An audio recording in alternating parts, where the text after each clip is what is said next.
Aprendizado mediúnico intelectual.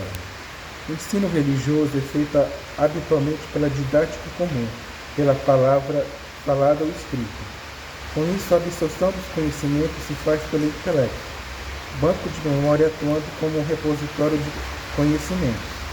Isso acontece tanto em religiões aculturadas intelectualmente como em cultos e doutrinas de outra natureza. A base é a memória, e em algumas predominando a memória visual e em outras a auditiva. Mesmo nos cultos chamados primitivos, os líderes são sempre aqueles que apresentam a maior soma de conhecimentos ritualísticos e doutrinários.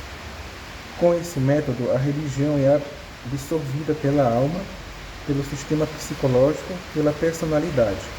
A religiosidade assim assimilada é anímica, sensorial, faltando no praticante a presença do espírito transcendental.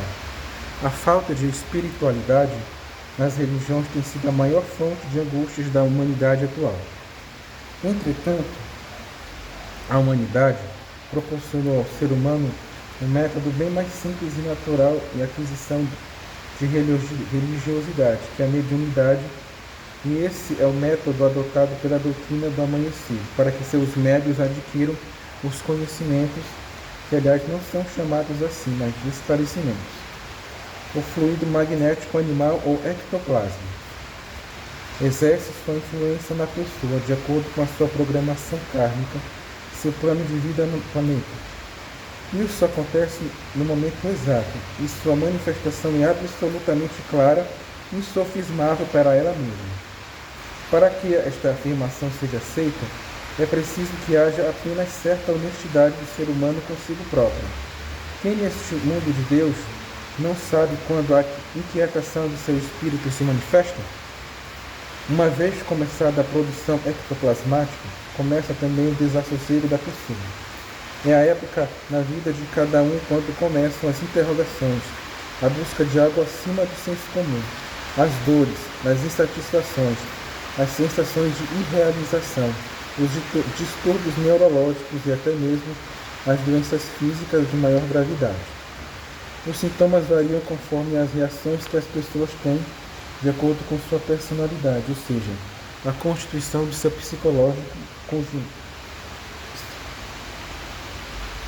Embora ignorando o fenômeno, a maioria das religiões proporciona, pelo próprio ritual, algum reequilíbrio ectoplasmático. Isso acontece principalmente pelo sistema de reuniões, a formação de correntes e o sentimento de amor que é buscado. Mas os preconceitos, sejam dogmáticos ou não, e a ânsia de padronização de conceitos, com isso formando os preconceitos, abafam as manifestações individuais. O homem se torna assim prisioneiro frustrado exatamente dentro da instituição, ou seja, a religião ou doutrina que existe para sua libertação. Isso tudo resulta da confusão que se faz entre a alma transitória e o espírito transcendental, e esse é o grande mal de nossa civilização. Assim, a doutrina do amanhecer não inventou método algum de transmissão de religiosidade, mas apenas adotou na sua prática o sistema que a natureza já havia proporcionado ao espírito em trânsito na Terra, o ser humano, o homem. Nós apenas desenvolvemos a mediunidade da pessoa e proporcionamos os meios para ela mesma controlar suas forças e energias. Com isso, essas forças e energias passam a circular nos canais programados e começam a beneficiar as pessoas em vez de prejudicá-las, como acontecia antes de aqui chegar. Com toda a simplicidade, a pessoa aprende a manipular seu ectoplasma. Com isso, ela se purifica, se clareia, se torna mais sutil e, adquirindo maior vibraticidade, permite a sintonia com o seu próprio mundo espiritual. A partir daí, sua alma se abre às influências do seu espírito e ela começa a divisar seu caminho. A claridade do seu ectoplasma lhe proporciona um esclarecimento que tanto se confunde com conhecimento.